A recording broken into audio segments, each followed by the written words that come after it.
ఈ పత్రికల్లో వచ్చేటటువంటి విషపూరితమైనటువంటి కథనాలు ఏ విధంగా ప్రజల మెదడులో విషాన్ని ఎక్కించాలనేటటువంటి ఒక ఆర్గనైజ్డ్ కుట్రగా వీళ్ళు వార్తలు రాస్తారంటానికి ఈరోజు కూడా ఆ బూతు జ్యోతి పత్రికలో సజ్జల రామకృష్ణారెడ్డి గారి మీద వేసినటువంటి ఒక అసత్య కథనం.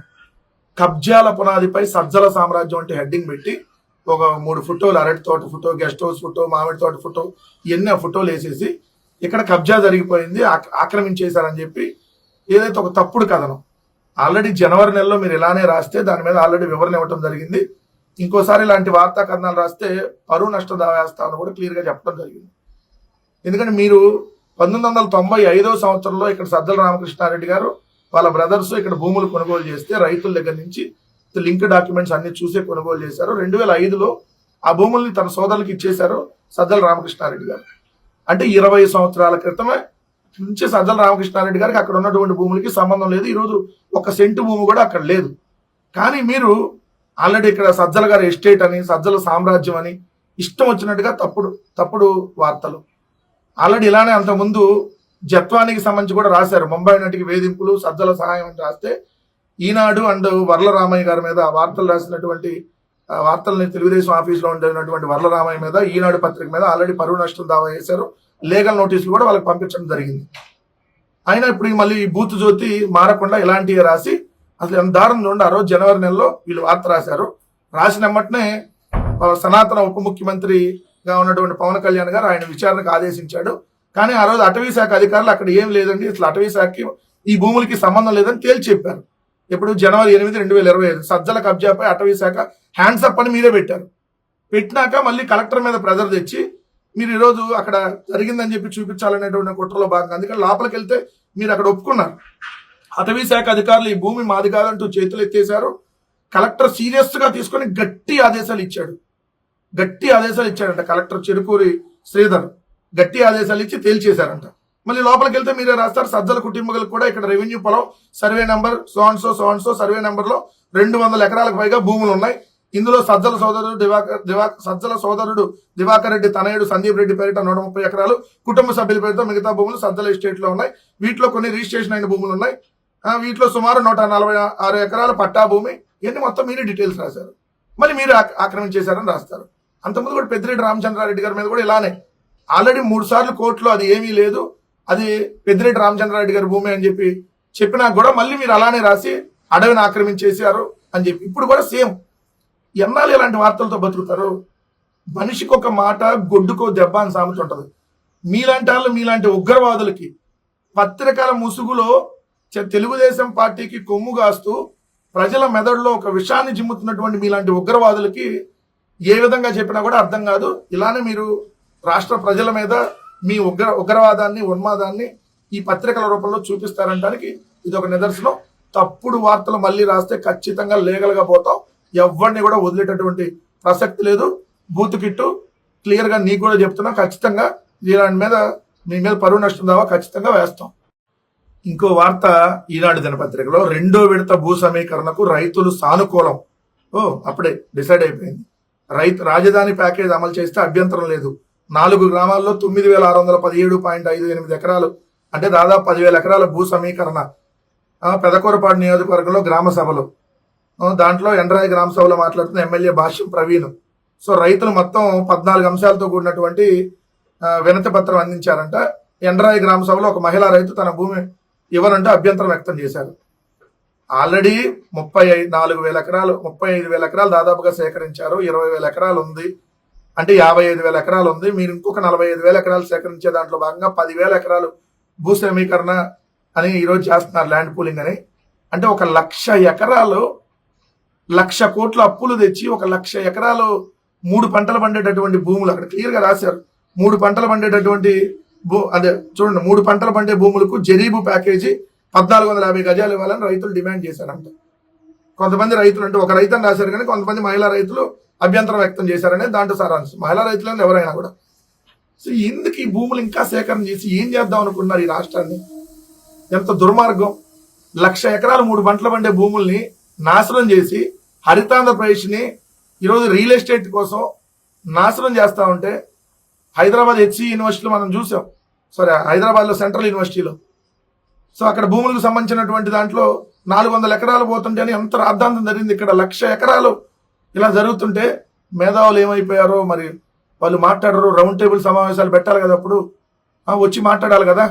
పర్యావరణం ఎంత దెబ్బతింటా ఉంటే ఈ విధంగా ఆంధ్రప్రదేశ్ రాష్ట్ర ఈరోజు నెత్తిన గుదిబండ పెడతా ఉంటే.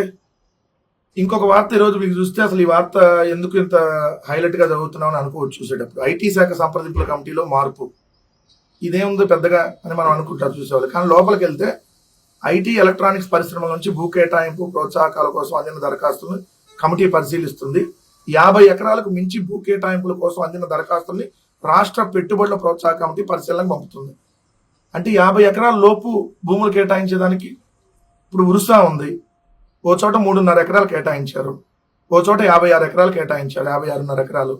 ఇలాంటి ఉల్ఫా కంపెనీలకి 50 ఎకరాల లోపు భూములు కేటాయించేదానికి మనం ఇప్పుడు స్టేట్ ఇన్వెస్ట్మెంట్ ప్రమోషన్ కౌన్సిల్కి పంపాల్సిన పని లేదంట. డైరెక్ట్ గా వీళ్ళు ఒక కమిటీని వేసేసారు. ఆ కమిటీ వాళ్ళు డిసైడ్ చేసి వాళ్ళకి ల్యాండ్ అలొకేషన్ చేసేయచ్చు. దానికి ఓకే చేసేస్తే మంత్రివర్గం ఆమోదం తెలిపేసింది. అంటే అడ్డగోలుగా దోపిడీకి ఇంకా మార్గం సుగమం చేశారంటానికి ఇది ఒక ఉదాహరణ కదా. దీన్ని రాయరు వార్త. ఎలా ఉంటాయి చూడండి వాళ్ళ వార్తలు. అడ్డగోలు దోపిడీకి ఇది ఇంకో నిదర్శనం. వాళ్ళ కంపెనీలకు 20 ఎకరాలు, 25 ఎకరాలు, 30 ఎకరాలు, లేదా 49.9 ఎకరాలు, 50 ఎకరాల లోపు కదా. సో ఆ కమిటీ నిర్ణయం చేసింది, డైరెక్ట్ గా అప్రూవల్ ఇచ్చేస్తారు. అయినా స్టేట్ ఇన్వెస్ట్మెంట్ ప్రమోషన్ బోర్డు ఆమోదం తెలిపే కదా మనం మీరు ఇచ్చింది వర్షాకి. రాజు దలుచుకుంటే వాళ్ళు దోచుకోవడానికి వదవ అన్నట్టు వాళ్ళ భూమి ఆయనే. సో అట్లానే ఉంది ఈరోజు చూస్తే. అమరావతి అక్షయ పాత్ర ప్రధానికి వివరించిన సీఎం చంద్రబాబు పునఃప్రారంభానికి రావాలని చెప్పి మోదీకి ఆహ్వానం. పునఃప్రారంభం ఏంటి? అమరావతి ఏమైనా ప్రారంభం అయితే మళ్ళీ ప్రారంభిస్తున్నారా? ఆల్రెడీ అమరావతికి ఒకసారి శంకుస్థాపనలు చేయడానికి వచ్చాడు, మళ్ళీ ఇంకోసారి శంకుస్థాపనలు చేయడానికి నరేంద్ర మోడీ గారిని ఆహ్వానిస్తున్నారు. అప్పుడే కొన్ని వందల కోట్ల రూపాయలు తగలేశారు. గుప్పిడి మట్టి, చెంబుడు నీళ్లు మా మొహాన్ని చల్లారని చెప్పి ఆ స్పెషల్ హెలికాప్టర్లో పైన తిరిగి చల్లారు. మీరే చెప్పారు కదా. ఇప్పుడు 500 కోట్ల పైగా ఖర్చు పెట్టి రాజధాని మళ్ళీ శంకుస్థాపన కార్యక్రమానికి మోడీ గారిని ఆహ్వానిస్తా ఉన్నారు. 5 లక్షల మంది జనాల్ని గ్యాదర్ చేసి. అక్షయ పాత్ర అమరావతి ఎట్లా అయింది? అక్షయ పాత్ర అంటే ఏంటి? 3 పంటలు పండేటటువంటి భూముల్ని సర్వనాశనం చేసి దాన్ని అక్షయ పాత్ర అని ఎవడన్నా అంటాడా? 1,00,000 ఎకరాలు భూమిని సాగు నుంచి తీసేసి దాన్ని బీడుగా చేసేసి 3 పంటలు పండే భూముల్ని నాశనం చేస్తే మళ్ళీ దాన్ని అక్షయ పాత్ర అని చెప్పి ఏ విధంగా అంటారు చంద్రబాబు నాయుడు గారు? దాంట్లో ఈనాడులో లోపలికి వెళ్తే మ్యాటర్ ఉంది, చాలా సీరియస్ మ్యాటర్ ఇది. గతంలో ప్రధానిని కలిసినప్పుడు వెంకటేశ్వర స్వామి విగ్రహాన్ని బహుకరించడం, శాలువాతో గౌరవించడం వంటివి చంద్రబాబు సాంప్రదాయంగా పాటించేవారు. పహల్గాంలో ఉగ్రదాడి నేపథ్యంలో ఈసారి వాటికి దూరంగా ఉన్నారు. అదే జగన్మోహన్ రెడ్డి గారు వెళ్ళి అదే వెంకటేశ్వర స్వామి విగ్రహాన్ని బహుకరించి శాలువా కప్పితే వెంకటేశ్వర స్వామి విగ్రహాలకి ఎన్నెన్ని డబ్బులు అవుతున్నాయి, ఎవరి డబ్బులు ఇవన్నీ, ఎందుకు ఇలా వృధా చేస్తున్నారని చెప్పి రాశారు మీ పత్రికల్లో.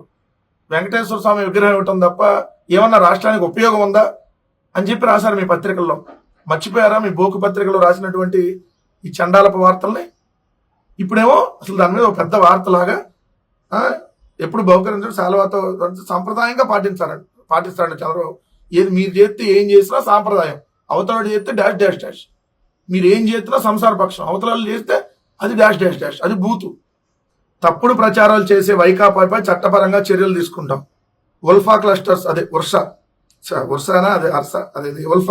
ఉల్ఫా క్లస్టర్ సహ వ్యవస్థాపకుడు సతీష్ అబ్బూరి, ప్రమోటర్ హరీష్ కోయ రాష్ట్రానికి పెట్టుబడులు రాకుండా వైకాపా శ్రేణులు కుట్రలు పన్నుతున్నాయని చెప్పి ఏదైతే అద్దెంట్లో ఓ ఫ్యామిలీ ఉండేటటువంటి ఇంటిని అడ్రస్గా పెట్టి ఊరు పేరు లేకుండా ఫోన్ నెంబర్ లేకుండా ఒక బోగస్ కంపెనీని సృష్టించిన మీరే మా మీద విమర్శలు చేస్తే, నీతిగా నిజాయితీగా ఆంధ్రప్రదేశ్ రాష్ట్ర ఓటర్గా ఆంధ్రప్రదేశ్ రాష్ట్ర మేలు చేకూరాలని చెప్పి నిరంతరం అనుకునేటటువంటి మేము ఇంకెంత గట్టిగా మాట్లాడాలి మీ మీద? ఇప్పటికే చెబుతున్నాం, మీది ఒక ఊరు పేరు లేనటువంటి ఒక ఉల్ఫా కంపెనీ, మీకు భూములు ఇవ్వటాన్ని ఎట్టి పరిస్థితుల్లో ఒప్పుకోం. నిజంగా మీరు ఎన్ఆర్ఐలు, ఇంకొక ఆయన ఎన్ఆర్ఐల జోలికి వస్తే కబడ్దారంట. కేసినేని శివనాథ్ ఆగ్రహం, జగన్ రెడ్డి అన్న బ్యాచ్ పై కేసినేని శివనాథ్ ఆగ్రహం. ఎన్ఆర్ఐల జోలికి ఎవరు రాలా? ఎన్ఆర్ఐల ముసుగులో ఇక్కడ తెలుగుదేశం పార్టీ ఈ ఆధ్వర్యంలో భూముల్ని దోచిపెట్టేటటువంటి కార్యక్రమం చేస్తే ఖచ్చితంగా అడ్డుకుంటాం. అది ఎన్ఆర్ఐ కాదు, ఇంకోలే కాదు. నిజంగా ఆ కంపెనీకి అర్హత ఉంటే ఎస్, మేము అందరం స్వాగతిస్తాం, మేము భూములు ఇమ్మని అడుగుతాం. కానీ ఇలాంటి ఊరు పేరు లేకుండా నారా లోకేష్ బినామీ కంపెనీలకు దోచి పెడతామంటే ఎట్టి పరిస్థితుల్లో కూడా ఊరుకోం. కేసులు పెడతావు, చట్టపరంగా చర్యలు తీసుకుంటావు, లీగల్ గానే మేము కూడా పోతాం. అయినా ఇప్పుడు నువ్వు ఇప్పటికి 2 సార్లు మాట్లాడావు. నీకు భూమి ఎంత కేటాయించారు అఫీషియల్ గా జీవో ఎందుకు చూపించట్లా? అఫీషియల్ గా నీకు భూమి 99 పైసలకు కేటాయించారా, లేదంటే మీరు అన్నట్టుగా ₹1,00,000 కేటాయించారా? నువ్వు ఎందుకు జీవో చూపించట్లేదు? ఉల్ఫా కంపెనీ వ్యవస్థాపకుడు, మీద ఒక కంపెనీ, మళ్ళీ దానికి నువ్వు వ్యవస్థాపకుడు. ఇలాంటి బొకడా బోగస్ కంపెనీలు చాలా ఉన్నాయి.